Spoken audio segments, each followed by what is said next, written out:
이번에 에이펙에서 핵 추진 잠수함 건조에 대한 미국 측의 양해를 얻어내는데 성공했죠. 잠수함은 흔히 사일런트 헌터, 침묵의 사냥꾼이라고 합니다. 얼마나 오랫동안 들키지 않고 조용히 물속에 숨어 있느냐의 능력입니다. 한 번 연료를 집어넣으면 보통 한 10년에서 길게는 30년까지도 가요. 현재로서는 6개 국가가 갖고 있고요. 우리가 빨리 노력한다면 7번째 핵잠수함 보유 국가가 될 수도 있겠죠. 모든 원자로 중에서 가장 난이도가 높다는 말을 많이 해요. 근데 북한 잠수함은 아무도 그게 지금 핵잠수함이라고 믿지는 않습니다. 북한 입장에서는 이거는 정말 위협적인 일이거든요. 러시아와 중국에 매달리지 않을까 싶은데요.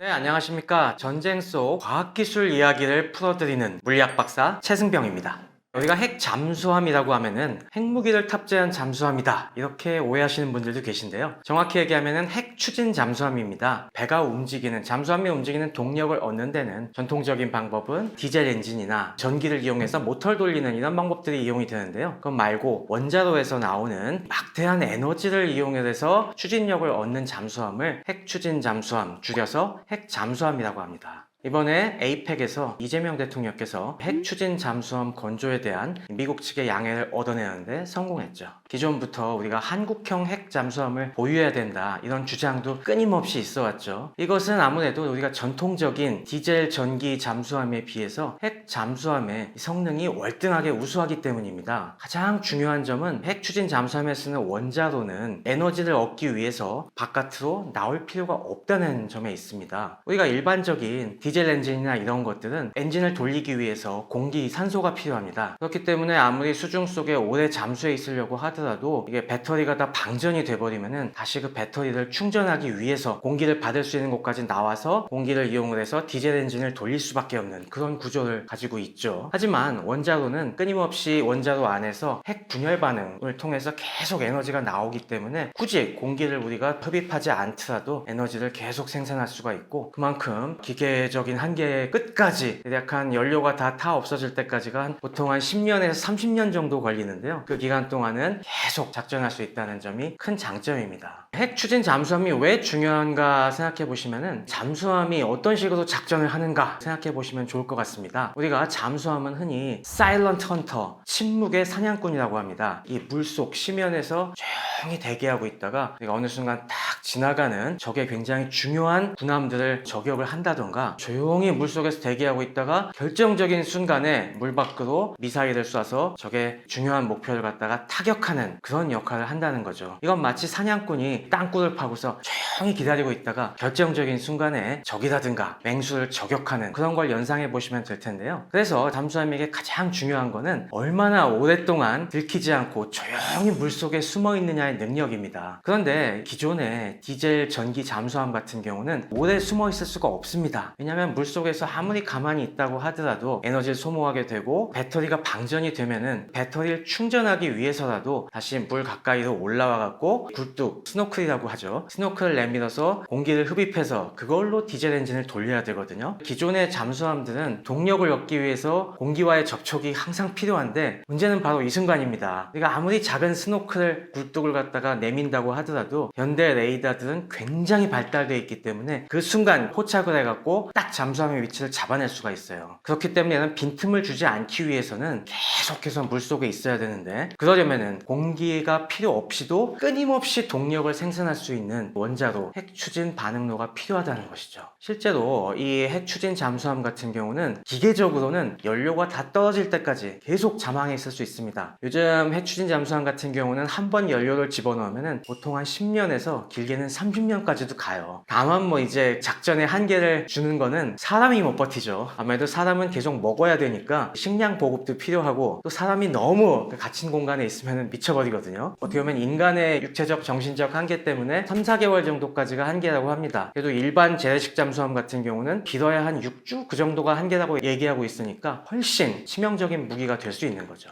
현재 핵 추진 잠수함을 보유하고 있는 나라는 국제사회에서 핵 보유국으로 공인받고 있는 5개국, 미국, 러시아, 중국, 영국, 프랑스, 여기에 더해서 또 핵 무장국으로 꼽히는 인도까지 6개 국가가 있습니다. 이들 6개 국가들 이 중에서 나머지는 그럴듯해 보이는데 인도도 갖고 있어 하실지 모르겠지만은 인도도 지금 아라한급 세척을 취역해 놓은 상태입니다. 그리고 아직 취역은 못 시켰지만은 현재 핵 잠수함을 개발하고 있는 나라가 브라질이 있습니다. 브라질 같은 경우는 기존의 노후한 잠수함들을 교체하면서 프랑스와 기술 협력을 해갖고 자체 원자로를 개발하면서 2030년대 정도에 핵 잠수함 한 척 정도를 취역시키려고 지금 노력하고 있습니다. 현재로서는 6개 국가가 갖고 있고요. 우리가 빨리 노력한다면은 7번째 핵 잠수함 보유 국가가 될 수도 있겠죠. 호주 같은 경우는 중국을 견제하기 위한 목적으로 미국을 설득해서 남태평양의 굉장히 넓은 지역을 방어하지 않습니까? 이런 장거리 작전에 필요한 잠수함이 아무래도 요긴하다 보니까 핵 잠수함이 굉장히 필요하다고 설득을 잘 해서 미국 쪽에서 양호를 하는 데는 성공을 했습니다. 거기도. 그런데 처음에는 오커스 잠수함이라고 하고 호주, 영국, 미국이 공동으로 신형 잠수함을 개발하려고 했는데요. 아무래도 호주는 조선 실력이 아직 그 정도는 안 되고 그러면 너무 길어지기 때문에 일단은 미국이 쓰고 있는 버지니아급 공격 원잠을 갖다가 2030년대 정도에 세척을 중고로 사오기로 지금 그 정도까지 얘기가 돼 있습니다. 그리고 옵션으로 2대 정도 더 들여올 수 있고요. 근데 이게 약간 좀 문제가 있는 것이 지금 미국도 조선이 제대로 안 되고 있어갖고 금쪽 같은 버지니아급 잠수함을 내주기가 되게 아까운 상태거든요. 내부에서 반대가 많이 있어갖고 언제 이게 실제 인도가 될지 약간 난항이고요. 일본 같은 경우도 재래식 잠수함은 굉장히 많이 만들고 있습니다. 소류급에 의해서 지금 타이게이급들이 계속 취역하고 있고 굉장히 이것도 성능이 우수한데 일본도 요즘 최근에 러시아와 중국 거기에 더해서 북한의 위협까지 있기 때문에 넓은 바다를 지키기 위해서는 우리도 핵잠수함이 필요하다라는 게 일본 정치권 특히 우익 쪽의 계속 주장입니다. 그리고 이번에 새로 취임한 다카이치 총리가 평소에 주장하던 것이 이런 핵잠수함 보유이기 때문에 아직 허가는 못 받았지만은 이번 정부 들어서 계속해서 미국 쪽에다 요청할 것은 자명해 보입니다. 핵 무장 잠수함은 말 그대로 핵무기를 실어야 됩니다. 잠수함에 싣는 대표적인 핵무기는 잠수함 발사 탄도미사일, 우리가 SLBM이라고 하죠. 잠수함에서 뒤쪽에 미사일을 싣고 있는 발사관들이 들어있어서 물속에서 그게 딱 열리면서 잠수함 밖으로 미사일을 밀어내면은 그게 물 위로 튀어나와갖고 우주를 향해서 날아가는 그런 미사일들이 있겠고요. 그리고 최근에는 이런 탄도미사일 외에도 탄도미사일 앞부분에 핵탄두가 실려있는 거죠. 보통 뭐 잠수함에는 핵탄두를 좀 많이 싣습니다. 핵탄두가 뭐 많게는 10개씩 이렇게 실려있는 미사일들도 많이 있는데요. 목표 10군데를 갖다가 나눠서 그 핵탄두가 타격하는 이런 아주 위력적인 SLBM이 있겠고요. 그리고 요즘은 순항미사일도 많이 탑재합니다. 순항미사일은 포물선 궤도를 그리면서 날아가는 게 아니라 일반 무인 비행기처럼 나온 다음에 수평으로 쫙 수면 가까이를 장거리 비행을 해갖고 역시 적을 타격하는 이런 순항미사일도 요즘에 많이 쓰고 있습니다. 그거 외에도 핵어뢰도 있습니다. 물속에서 발사하는 어뢰인데 그 앞에 핵탄두가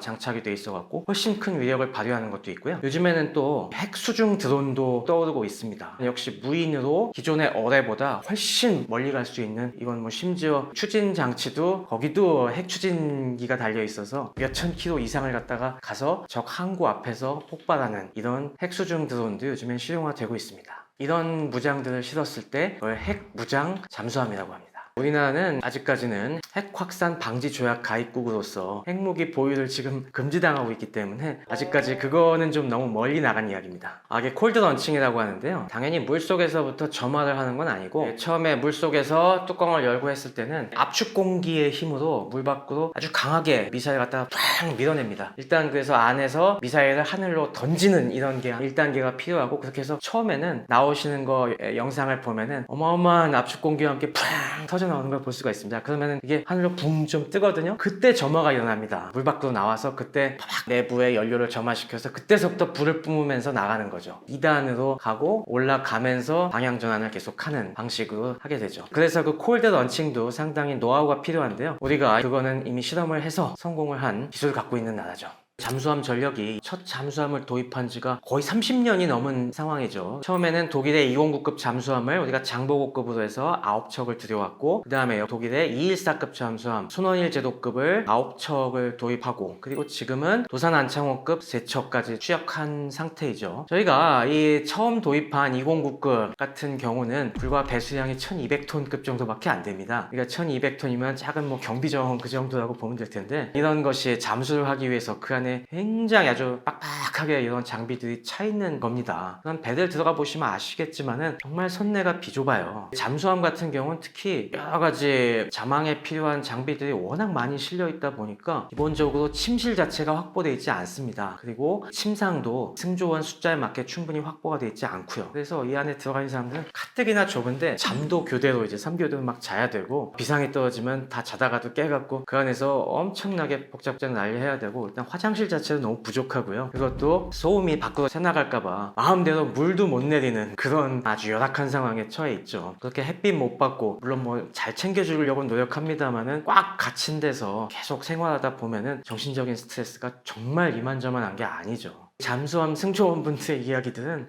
여러 군데 진짜 보시면 수기들이 있는데 정말 눈물 없이는 못 들을 만한 그런 이야기들이 많이 있습니다. 기존 잠수함과 핵 잠수함으로 가면서 확실하게 함의 체급이 커집니다. 지금 우리가 배치한 것 중에 가장 큰 것이 도산 안창호급이 대략 3000톤급 정도, 이미 이걸로도 체급이 많이 늘어났죠. 그리고 지금 막 진수한 장영실급이 4000톤 정도까지 커지는데, 핵 잠수함 수준이 되면은 일단 원자로 자체가 기본적으로 사이즈가 있습니다. 그리고 원자로를 이용을 해서 거기서 동력을 뽑아내려면 추가적인 기계 장치가 필요하기 때문에 함이 커지지 않으면 안 돼요. 만약에 우리가 핵잠수함을 건조한다면은 수상 5000톤, 한 수중한 6000톤급 정도의 배가 될 것이고요. 그 정도가 되면은 확실히 선내도 그만큼 넓어지고, 그만큼 각 승조원들이 확보할 수 있는 그런 편의시설이라든가 공간이 더 확충이 되게 되죠. 그래서 극단적으로 얘기하면은 미국이나 러시아가 투입하고 있는 각종 전략 핵잠수함 같은 경우들이 어마어마하게 큰 것들이 있는데요. 과거에는 타이푼급이라고 해갖고 소련 시절에 이미 만든 거, 이거는 배수량이 48,000톤급이나 됐습니다. 이거는 2차 세계대전 당시에 거의 전함 수준에 해당될 정도로 거대한 배니까 그 안에는 뭐 각종 편의시설은 물론 심지어 뭐 사우나까지 있을 정도로 여유가 있고요. 지금도 그거보다는 좀 작아졌지만은 주력 잠수함들 같은 경우가 대략 2만 톤에서 2만 5천 톤급 이 정도 됩니다. 이 정도만 해도 많은 휴게시설들과 편의시설들이 들어가니까 그만큼 장기간 작전을 하는데 여러 가지 스트레스를 풀 만한 거리들이 많이 있죠. 참고로 이 잠수함의 무게를 나타낼 때 우리가 배수량, 함정은 배수량이라는 표현을 많이 쓰는데요. 배는 직접 무게를 저울 위에 얹어서 달 수가 없기 때문에 도크에 넣어놓고서 이걸 집어넣어서 물이 수위가 올라가지 않습니까? 그때 얼마나 물이 넘쳤는지 그만큼의 무게로 이제 재기 때문에요. 그래서 배수량 이렇게 표현을 하고요. 그냥 잠수함의 일반적인 무게라고 보시면 됩니다. 일반 수상함정들 같은 경우는 짐이나 장비를 실으면 이게 몇백 톤, 몇천 톤씩 왔다 갔다 하는 정도지만은 잠수함 같은 경우는 자망을 할 때 안에다 물을 채워서 잠수하지 않습니까? 그러다 보니까 수면에 있을 때랑 물에 잠수하고 있을 때랑 무게 차이가 엄청나게 많이 납니다. 5,000톤급 잠수함이면은 물을 채우면은 잠수할 때는 6,000톤이 된다든가 이런 식으로 차이가 많이 나게 되죠. 그리고 우리 최신의 도산 안창호급 잠수함 같은 경우는 승조원 숫자가 한 50명 정도 탑승을 합니다. 많은 부분 자동화돼서 50명이 탑승을 하고, 그리고 함 체구도 커져갖고 그만큼 1인당 돌아가는 공간이 좀 그래도 많이 좋아진 편인데요. 미국에서 전략 핵 잠수함으로 가장 많이 쓰고 있는 게 오하이오급이라는 어마어마한 잠수함인데요. 이거는 뭐 한 2만 톤 이 정도급, 우리 함에 비해서 거의 뭐 7배, 8배 되는 잠수함인데 승조원 숫자가 160명입니다. 그러니까 함급은 7배, 8배인데 승조원 숫자는 3배 조금 넘는 정도밖에 안 되니까 그만큼 더 쾌적한 환경에서 근무하고 있다고 볼 수가 있죠. 일단 원자력 잠수함과 기존의 디젤 전기 잠수함은 쓸 수 있는 에너지 양의 차이가 어마어마합니다. 우리가 쓰는 도산 안창호급 같은 우리 잠수함 같은 경우는 디젤 엔진이 일단 들어가고요. 그리고 거기에 이걸 보조하기 위해서 연료 전지단계 들어갑니다. 우리가 배터리를 무한정 많이 넣을 수가 없기 때문에 물속에서도 외부의 공기 없이도 자체적으로 돌아갈 수 있는 그런, 우리가 저장해 놓은 수소와 요 산소를 갖다가 반응을 시켜서 전기를 뽑아낼 수 있는 이런 체계들이 들어가 있거든요. 공기부여 추진체계라고 하는데, 이게 안에 들어가는 공기부여 추진체계가 150kW짜리가 4개가 들어갑니다. 이게 600kW 정도 들어가고, 그리고 보통 이 디젤 엔진이 출력을 합하면은 몇 메가와트 정도까지밖에 안 나요. 그런데 미국의 오하이오급이나 버지니아급에 들어가는 이러한 원자로는 크기가 무려 출력이 200메가와트에서 300메가와트씩이나 됩니다. 그러니까 거의 잠수함에 들어가는 원자로는 우리가 쉽게 생각하시면은 뜨거운 열수가 계속 끊임없이 펑펑 뿜어져 나오는 보일러라고 생각하시면 되는데요. 그 안에서 나오는 그 무시무시한 열수가 갖고 있는 에너지가 200메가와트에서 300메가와트씩 계속 나온다는 겁니다. 그 중에서 우리가 일부를 스팀을 만들어 갖고 발전기를 돌려서 전기를 쓰고 막 이렇게 하는데, 그래서 오하이오급 같은 경우는 거의 한 90메가와트 정도를 추진 동력으로 쓸 수가 있어요. 그러니까 우리 디젤 잠수함이 쓰는 동력의 10배에서 20배까지를 갖다가 물속에서도 펑펑 쓸 수가 있는 겁니다. 수중 속력의 차이가 어마무시하죠. 두산 안창호급 같은 경우는 일반적으로 소음 안 내고 조용히 장망할 때 낼 수 있는 속도가 한 6노트 정도? 시속 한 10km에서 한 15km 정도 사이밖에 안 되는데요. 최신의 미국이나 러시아의 원자력 잠수함 같은 경우는 수중에서도 뭐 시속 40km 이상으로 달릴 수 있고, 원한다면은 출력 높이면은 그 이상으로도 낼 수 있습니다. 또 그런 출력을 원한다면 몇 주씩이나 쓸 수가 있죠. 그래서 이런 걸 보여주는 극명한 사례가 역사적으로도 있습니다. 1980년대 아르헨티나의 도발로 저 남대서양에서 포클랜드 전쟁이 일어났지 않습니까? 그때 영국이 그걸 구원하기 위해서 잠수함 부대도 출격을 시켰어요. 그래서 핵잠수함이랑 일반 재래식 잠수함을 동시에 출발을 시켰는데, 핵잠수함은 2주 만에 준비해서 땅 도착을 했는데 재래식 잠수함은 가는데 5주일씩이나 걸렸습니다. 그만큼 핵잠수함은 훨씬 빠르게 지속적으로 항해를 할 수 있었기 때문에 그만큼 차이가 나는 거죠. 그렇기 때문에 특히 원양 해군들, 전 세계를 누비면서 작전하는 이런 해군들에게는 원자력 잠수함은 꼭 필요한 존재인 거죠.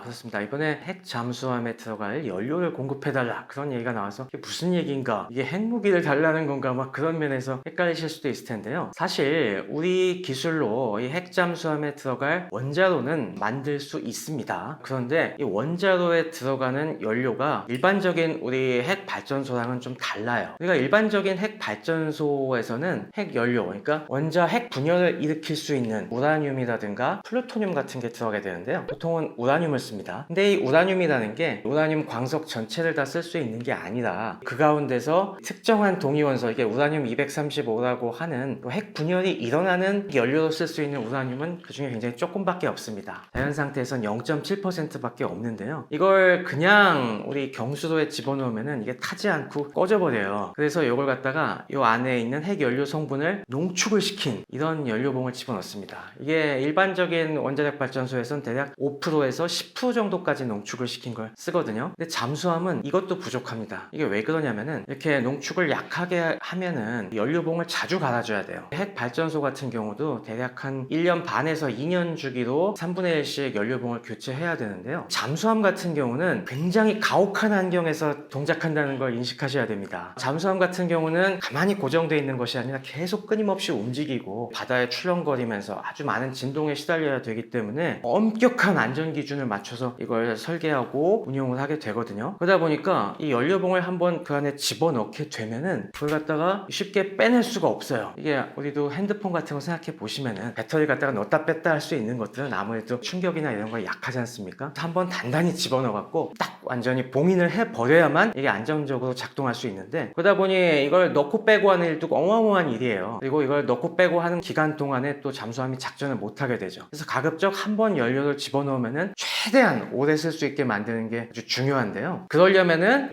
아주 이 핵 연료 성분이 많이 농축이 된, 그래서 오래오래 태울 수 있는 이런 연료가 필요하다는 거죠. 그래서 미국이나 러시아 같은 경우는 거의 90%까지 농축시킨 고농축 우라늄을 씁니다. 그래서 최소 10년, 길게는 30년 정도까지 쓸 수가 있는 거죠. 근데 여기서 문제가 하나 있습니다. 90%로 농축한 우라늄은 바로 핵무기용으로 그냥 쓸 수가 있어요. 이 정도의 순도를 가진 걸 우리가 무기급 고농축 우라늄이라고 하는데요. 그렇기 때문에 이거 잘못했다가는 핵무장할 수 있게 방관하는 꼴이 되기 때문에 일반적인 핵 비보유 국가에서는 이걸 한 20% 정도까지만 농축시킨 이런 우라늄으로 우리가 개발을 추진하게 됩니다. 그래서 한 20% 정도 되는 걸 갖다가 저농축이긴 하지만은 조금 많이 들어있다고 해서 고함유 저농축 우라늄이라고 하는데요. 이 정도 급으로 만들겠다고 하는 겁니다. 근데 문제는 이 정도도 기존의 발전소에 쓰던 것보다는 더 농축을 시켜야 되기 때문에 우리 스스로 이만큼을 더 농축을 시킬 수 있는 그런 기술과 인력과 시설을 확보해야 가능한 겁니다. 그렇기 때문에 이번에 요청한 거는 우리가 그 일을 할 수 있게 허가해달라는 겁니다. 잠수함에 쓸 정도로 기존의 핵연료를 더 농축을 시키는 그런 능력을 우리가 갖고 공급받을 수 있게 미국 쪽에서 양호해달라는 그런 요청이었던 거죠. 그게 사실 이번에 굉장히 논란이었는데, 우리가 이번에 뭐 3,500억 달러 미국의 여러 가지 투자 같은 걸 하면서 우리가 반대급부로 요청을 한 것이 우라늄 핵연료의 농축을 갖다가 허가해달라. 우리가 지금 그 능력을 갖고 있지 못하거든요. 그 부분을 갖다가 우리가 계속 요구하고, 또 다 쓴 우라늄 핵연료 찌꺼기를 갖다가 그걸 한 번 더 재처리하면은 그 안에서 역시 또 원자로를 돌릴 수 있는 플루토늄을 갖다가 추출할 수가 있거든요. 이런 재처리 기술을 갖다가 요구하고, 그걸 이용해서 우리가 핵 잠수함까지 보일 수 있게 이걸 패키지로 지금 저희가 계속 요구를 하고 있었습니다. 그래서 우리 이재명 대통령이 요구한 거는 어떻게 보면은 그런 우리가 독자적으로 농축을 갖다가 해서 핵 잠수함을 만들 수 있게 해달라, 사실은 그 요청이었던 것 같은데요. 그 부분에 대해서 미국 입장에서는 굉장히 민감한 쪽이기 때문에 여러 가지로 아직 중의적으로 해석될 여지가 있습니다. 미국 쪽에서 그러면은 핵 잠수함용 연료를 직접 공급해달라는 거냐, 아니면 우리가 직접 농축을 할 수 있게 허가해달라는 것이냐, 이 부분이 약간 중의적으로 해석이 될 수가 있는데요. 사실 이 정도의 농축 우라늄을 미국이 쉽게 공급해줄 상황이 지금 못 됩니다. 왜냐하면은 이 정도의 20% 정도의 고함유 전홍축 우라늄 같은 경우는 지금 미국에서도 굉장히 부족해요. 최근에 주식 투자하시는 분들은 조방원 테마 이런 거 많이 들어보셨죠? 미국에서 SMR 테마가 굉장히 핫한데요. 소형 모듈 원전이라고 쉽게 운반해갖고 수요처에다 곧장 설치할 수 있는 그런 SMR 소형 모듈 원전 기술 요즘 개발이 한창인데, 이 소형 모듈 원전에 이 바로 20% 내외의 핵연료가 굉장히 많이 쓰입니다. 그래서 지금 미국 업체들도 이거 개발하기 위해서 많이 공급을 해달라는 요구가 되게 많아요. 근데 미국에서 이 정도 지금 농축된 연료가 별로 없습니다. 그래서 지금 심지어 트럼프 행정부에서는 기존의 무기용으로 만들어놨던 90% 농축 우라늄을 약간 일부러 희석을 해서 일부러 농도를 떨어뜨려갖고 공급을 할까 말까 지금 그 얘기까지 나오는 상황이니까 이게 한국에 줄 만큼의 여유는 아마 없을 거예요. 지금 요 맥락에서는 앞으로 우리가 핵 잠수함을 개발한다는 전제하에서 우리가 20% 정도까지는 농축을 할 수 있게 양호하는 내용이 그 방향으로 가지 않을까 싶습니다. 그런 걸 이미 어느 정도 얘기는 되고 있었기 때문에, 근데 실무진선에서는 그게 어느 정도 얘기가 잘 안 풀리니까 화끈하게 우리 대통령님이 이걸 결정해 주십시오 라고 했을 때, 트럼프가 거기서 오케이 그러면은 핵잠수함 개발은 허가, 그렇게는 말을 했지만은 사실 이게 진짜 핵 농축하게 냅두겠다는 거야? 아니면 뭐 기술 이전을 해주겠다는 거야? 뭐 어떻게 했다는 거야? 이걸 디테일은 아직 안 정해진 거예요. 그래서 그 부분은 아마 추후 논의에서 확정이 될 거라고 생각하고 있습니다. 이번에도 딱 얘기한 것이, 트럼프가 어떤 역제안을 했습니까?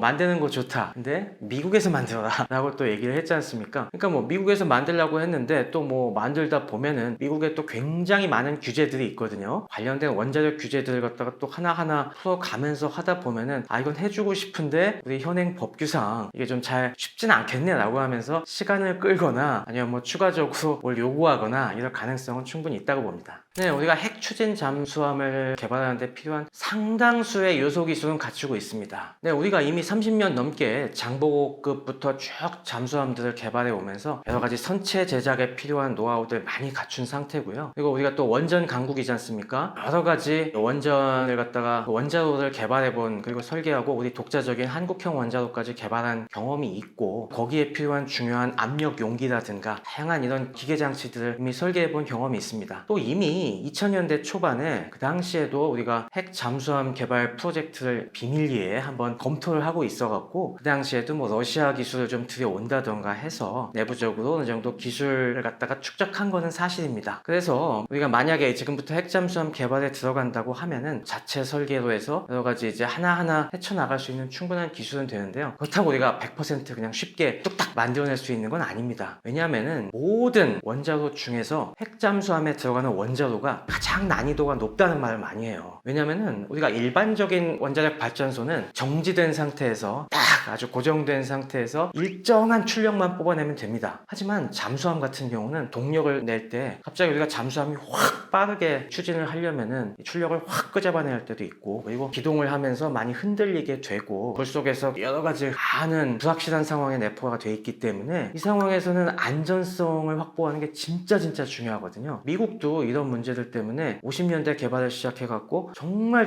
많은 시간과 노력을 들여서 겨우 완성한 게 지금의 이 잠수함용 원자로이기 때문에 우리도 실제로 이걸 개발하다 보면은 기존에는 맞닥뜨리지 못했던 새로운 문제들을 많이 부닥치게 될 겁니다. 다만 그렇다 하더라도 우리 기술진이 그런 문제를 하나하나 해결해 나갈 수 있는 그런 능력은 될 거라고 제가 믿고 있습니다. 그러니까 뭐 안 만들었냐 못 만들었냐, 사실 안 만들었다고 하긴 그렇고요. 왜냐면은 가장 중요한 연료 수급이 안 되는 상황에서 우리가 개발해봤자 무슨 소용이 있겠습니까? 그러면서 그런 제약들 때문에 못 만들었다고 하는 게 맞는 것 같고요. 근데 이제 이 한미 원자력 협정 개정과 함께 미 정부의 양해가 있으면은 우리가 그런 원료를 확보하면서 이제 실행으로 옮길 수 있는 그런 단계까지 왔다고 보면 되겠죠. 이건 실현 가능성을 떠나서 이미 이렇게 못을 박은 이상 이렇게 할 수밖에 없을 것 같습니다. 굉장히 어떻게 보면은 미국 트럼프의 중요한 노림수라고 보이는데요. 사실 물론 국내에서도 하면 할 수가 있습니다만은 국내에서 만드는 게 쉽지가 않습니다. 왜냐하면은 이 원자로를 갖다가 우리가 제작을 하려면은 처음부터 배에 탑재할 수가 없기 때문에 지상에서 이 원전 가동 실험도 해야 되고, 그리고 또 원전에서 연료를 갖다가 장입하고 빼고 하는 교체 과정들을 하기 위한 여러 가지 설비들이 필요한데 이게 다 하나하나의 방사능 노출 위험이 있어갖고 이것도 굉장히 민감한 시설이거든요. 근데 우리 조선소가 있는 이를테면 뭐 거제도나 막 이런 곳에 그런 시설을 건설하겠다고 하면은 과연 이제 주민들이 이걸 가만히 있을지, 여러 가지 이제 환경 규제라든가 그런 것 때문에 사실 우리나라에서 쉽지 않은 것도 현실입니다. 그래서 어느 정도 일단 기반이 갖춰져 있는 미국의 도움을 받을 수밖에 없는 게 현실이고요. 그 다음에 미국에서 왜 그러면은 트럼프가 좋다 근데서 미국에서 해라 라고 했을까 또 생각해보면은 지금 우리가 요즘 마스가 프로젝트가 돌아가고 있는 것이 지금 궁극적으로는 미 해군에 도전하는 중국 해군의 전력 증강이 너무 무섭기 때문입니다. 요즘 뭐 미국과 중국의 조선 능력 차이가 거의 뭐 100배 이상으로 벌어졌다는 얘기를 종종 하고 있습니다. 미국이 조선소들이 거의 다 문을 닫아갔고 지금 배를 새로 만드는 것은 물론이요, 있는 거 고치기도 지금 버거운 실정이잖아요. 잠수함도 마찬가지입니다. 지금 핵잠수함을 미국에서 만들 수 있는 조선소가 딱 두 군데밖에 없어요. 이게 버지니아에 보면은 뉴포트 뉴스 조선소가 있고 코네티컷에 제너럴 다이나믹스의 조선소가 있는데요. 이 두 군데서 지금 핵잠수함 만드는데도 하나 만드는데 막 최소 8, 9년씩 걸리고 이래갖고 중국이 잠수함 막 찍어내려고 하는데 굉장히 지금 불안한 상황입니다. 그러다 보니 이 기회에 한국의 도움으로 필라델피아에 있는 필리조선소까지 만약에 핵잠수함 건조 능력을 갖추게 된다면은 그만큼 미국 입장에서는 굉장히 든든한 그런 기반이 되는 거죠. 그래서 한국이 이걸 갖다가 떠맡아서 우리의 핵잠수함 건조 시설을 완벽하게 세팅을 해주면은 그래 거기서 너네 만들어 가는 건 오케이, 그것만 요구할까요? 나중에는 아마 거기서 미군용 잠수함도 만들라고 그렇게 얘기를 할 겁니다. 어떻게 보면은 미국의 해군 전력을 지속적으로 유지할 수 있는 기반을 마련해주는 대가로 이제 그만큼 양보해주는 거라고 보면 되겠죠. 이제 핵잠수함은 워낙 전략적 가치가 큰 무기이기 때문에 강대국들의 양호 없이는 안 되는 부분이 많고요. 또 이 핵잠수함 분야에서는 미국의 기술력 자체가 너무나 독보적이기 때문에 제가 아까 뭐 우리가 독자적으로 할 수는 있다고는 말씀을 드렸는데 우리가 독자적으로 하면 시간이 정말 오래 걸릴 겁니다. 10년이 걸릴지 20년이 걸릴지 이거 확실히 장담 못 하거든요. 근데 아무래도 미국이 대가를 원하고 조금 해주면은 기술 지도도 좀 더 많이 해줄 수 있겠죠. 최근에 실제로 AP 통신이라든가 그런 데서는 미국이 그래서 아예 한국에 어느 정도 기술 지도까지 해주려는 각오를 하고 있는 모양이다, 그런 관측도 얘기를 하고 있어요. 그러니까 그렇게 되면은 그건 씁쓸하긴 하지만 우리 입장에서도 굉장히 빠른 시간에 그런 기술을 획득할 수 있는 좋은 기회이기도 하죠. 윈윈으로 만들어야겠죠. 사실 거래라는 게 한쪽만 이득 보는 관계는 오래 못 가지 않습니까? 미국이 사실 굉장히 파격적이잖아요. 우리에게 핵 추진 잠수함 건조를 갖다 양해해 준다는 거는 트럼프 입장에서 당연히 그만큼 뭔가를 받아내려고 하는 거 아니겠습니까? 그러니까 그거는 각오를 하고 우리 입장에서는 그 정도 미국에 어느 정도 협조를 해주면서 우리는 대신 우리도 섭섭하지 않게 중요 기술과 노하우를 쌓아나가는 하나의 계기로 삼으면 되겠죠. 한국에서 건조하면서 그런 기술 장벽을 우회해 나가려고 하면은 정말 세월이 얼마나 걸릴지도 모르는 입장인데 차라리 그렇게 하면서 우리가 다는 못 가져오더라도 또 그렇게 하다 보면은 자연스럽게 배울 수 있는 부분들이 많이 있거든요. 그것만으로도 꽤 많은 걸 건질 수 있지 않을까 희망을 가져봅니다.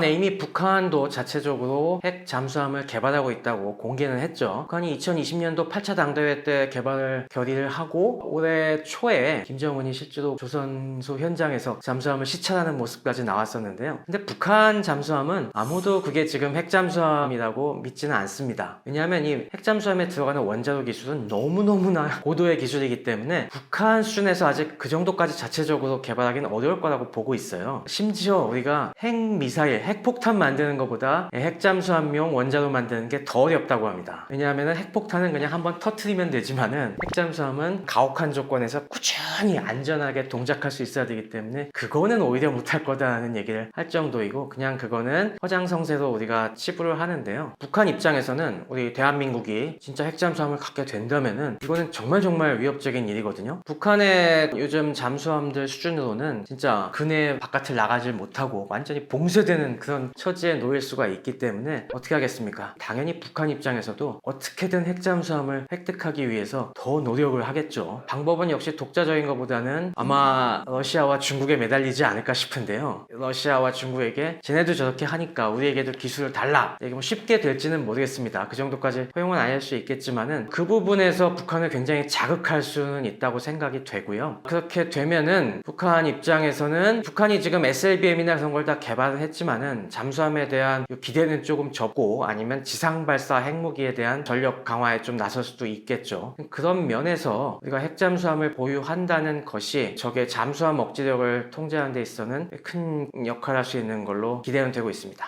네, 아무래도 지금 당장 중국이 기분이 불쾌할 겁니다. 아직은 약간 관망세일 수가 있지만은 조금 더 구체화되고 프로젝트가 굴러가기 시작을 하면은 그때부터는 다양한 방식으로 견제가 들어올 겁니다. 중국이 여러 가지 수단으로서 우리를 압박할 수 있다는 거, 뭐 경제적인 수단이라든가 아니면 뭐 다른 훈련이라든가 아니면 지금 뭐 서해상에 여러 가지 무인 시설들을 설치한다든가 이런 방식, 지금도 여러 가지로 도발을 해오고 있는데 뭐 그런 쪽에서 훨씬 다각도의 방안을 쓸 건 자명해 보이고요. 이거는 우리가 핵 잠수함을 갖겠다고 공언한 시점부터 어느 정도 북한 플러스 중국도 우리가 이 견제 목적이 들어가 있다는 걸 부정할 수는 없을 겁니다. 겉으로는 물론 당연히 외교적으로는 중국 견제용이 아니다라고 하더라도 그걸 중국이 또 고지고대로 들을 리가 만무하겠죠. 그러니까 그런 면에서 앞으로 계속 어느 정도의 갈등이 있을 거는 감수를 해야겠죠.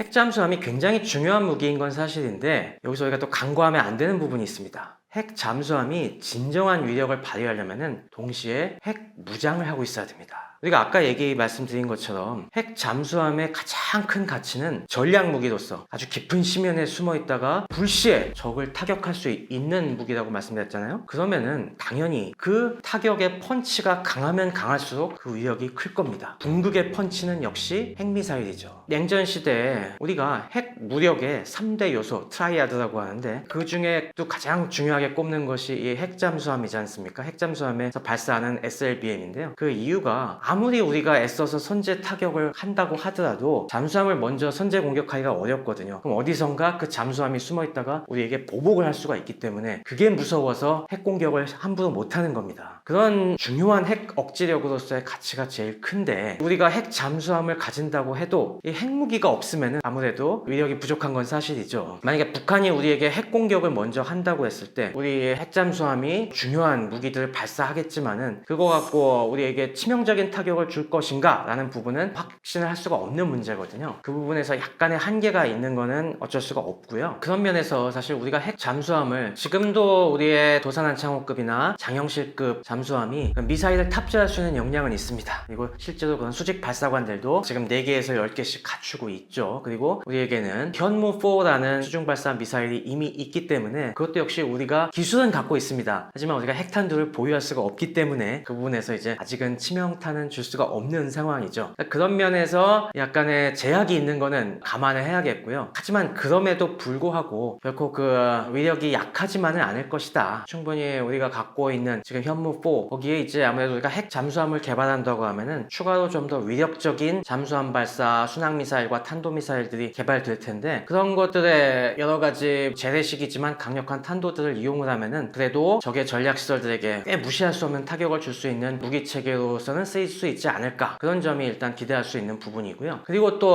가치를 아마 미국 쪽에서 두고 있는 부분은 우리가 핵잠수함을 갖게 된다면은 우리가 기본적으로 그런 전략무기 발사 플랫폼 역할도 있겠지만은 기본적으로 어뢰를 탑재하고 적의 핵잠수함을 추적할 수 있는 능력을 굉장히 중요하게 생각을 합니다. 옛날 냉전 시대는 물론이고 지금도 마찬가지로 미국과 러시아, 중국 같은 경우는 적의 핵 잠수함이 출격을 하면은 아군 쪽에서도 분명히 거기에 게 하나가 따라 붙습니다. 미행이 따라 붙는다는 거죠. 어디로 가서 무슨 짓을 하려고 하는지 항상 밀착 감시를 하고 있다가 이상한 짓을 하려고 하면은 그때 공격을 하는, 이런 양쪽에 물고 물리는 추격전이 끊임없이 지금도 벌어지고 있는데요. 지금 러시아 같은 경우는 문제가 잠수함 전력이 어마어마하게 줄었습니다. 냉전 시대에는 뭐 150척 이상의 핵잠수함을 갖고 있었지만은 지금은 러시아가 10척도 제대로 내보내기가 상당히 어려운 상황이거든요. 미국이 지금 핵잠수함을 68척을 갖고 있는데 러시아는 충분히 견제할 수가 있어요. 그런데 지금 중국이 무섭게 치고 올라오고 있습니다. 지금 중국이 만든 핵잠수함이 16척인데 지금 건조하고 있는 게 거의 아마 10척은 건조하고 있을 겁니다. 그리고 이게 아마 2030년대 되면은 쏟아져 나올 텐데, 그때가 되면 미국의 잠수함 전력만으로는 이거 하나하나 미행을 따라 붙기가 쉽지가 않습니다. 현실적으로. 그랬을 때 미국이 노리는 게 뭘까요? 한국도 핵잠수함을 가지면은 우리 감시하는데 같이 협력해달라. 그리고 실제로 우리 이재명 대통령도 그 얘기를 갖다가 꺼냈죠. 북한의 잠수함 플러스 중국의 잠수함을 견제하는데도 유용할 것이다. 그러니까 그런 미국의 가려운 부분을 저희가 어느 정도 긁어주겠다라는 걸 전제로 해서 이번 약속을 얻어낸 것일 겁니다. 그리고 그게 굉장히 또 중요한 것이, 우리가 핵 잠수함을 운용하기 위해서는 역시 상당한 노하우가 필요합니다. 또 추가적인 정보 공유가 굉장히 많이 필요해요. 핵 잠수함은 결코 혼자서 독자적으로 작전할 수 있는 무기가 아닙니다. 이것도 굉장히 많은 지원 체계들이 따라 붙어야 돼요. 잠수함이 어디 갔을 때 계속 그 잠수함과 통신할 수 있는 인프라도 있어야 되겠고요. 그 잠수함에게 계속 목표를 갖다가 업데이트 해줄 수 있는 또 여러 가지 내용들도 필요하고, 또 잠수함이 위력을 발휘하려면은 우리가 그 잠수함이 물속에서 소리를 들을 때 어떤 표적들이 있는지 그런 걸 잘 식별할 수 있는 여러 가지 데이터베이스가 충실하게 있어야 되거든요. 우리가 다 갖출 수는 없기 때문에 아마 그런 것도 미국의 협조가 필요할 거고요. 그걸 미국이 그냥 넘겨줄까요? 이건 절대 안 넘겨주는 진짜 가장 중요한 전략 자산입니다. 근데 그런 걸 우리가 어느 정도 협조를 받기 위해서는 약간의 역할을 거들어줄 필요는 있겠죠. 그렇진 않습니다. 사실 핵잠수함 보유라는 게 간단한 문제가 아닙니다. 이 핵잠수함이라는 것이 앞서 말씀드렸다시피 우리가 핵 무기가 없는 상황에서 과연 핵잠수함이 필요하냐라는 부분도 생각을 해봐야 됩니다. 왜냐하면 우리가 핵잠수함 물론 있으면 좋긴 하겠습니다만은 건조 비용 자체가 만만치가 않습니다. 기존의 뭐 디젤 전기 잠수함도 뭐 몇천억대 비용이 들지만은 이 핵잠수함 같은 경우는 최소 몇 조 원이 듭니다. 그리고 이걸 또 미국에서 건조하라고 하기 때문에 미국에서 건조하면 돈이 더 많이 들 수도 있어요. 그리고 이게 미국에서 여러 가지 규제를 감안하면서 건조를 하다 보면은 우리가 기존 잠수함처럼 5년 만에 뚝딱 배치할 수 있을 거라 장담도 할 수가 없습니다. 그러니까 그 막대한 과연 비용을 우리가 감당할 수 있느냐, 그리고 이게 배치가 된다고 하더라도 유지비도 굉장히 많이 들고요. 우리가 이런 면에서 만약에 엄청난 비용 지출을 감내하다 보면은 또 하나 걱정되는 부분이, 한정된 국방 예산에서 이만큼을 핵 잠수함에 쏟아 부으면은 다른 쪽에서 빈 곳이 생길 수가 있거든요. 혹시 그런 쪽에서 우리의 국방에 빈틈이 생기는 건 아닌가, 이런 부분도 우리가 면밀하게 점검을 해봐야 됩니다. 그리고 핵 잠수함이라는 것이 만능의 그리고 최종병기라고 생각하는 걸 또 상당히 경계를 해야 됩니다. 전쟁하는 거 보시면은 저격병 한 명이 뛰어나다고 전쟁을 이길 수 있는 건 아니잖아요. 아주 뭐 뛰어난 저격병 한 명이 굉장한 대군의 움직임을 갖다가 방해하고 아주 적을 성가시게 만들 수는 있지만은 그것만으로 우리가 이 모든 전쟁을 예방하고 승리할 수 있다는 그런 환상은 버려야 됩니다. 우리가 이제 핵잠수함에 대한 양을 받아내서 몇 척을 건조한다는 걸로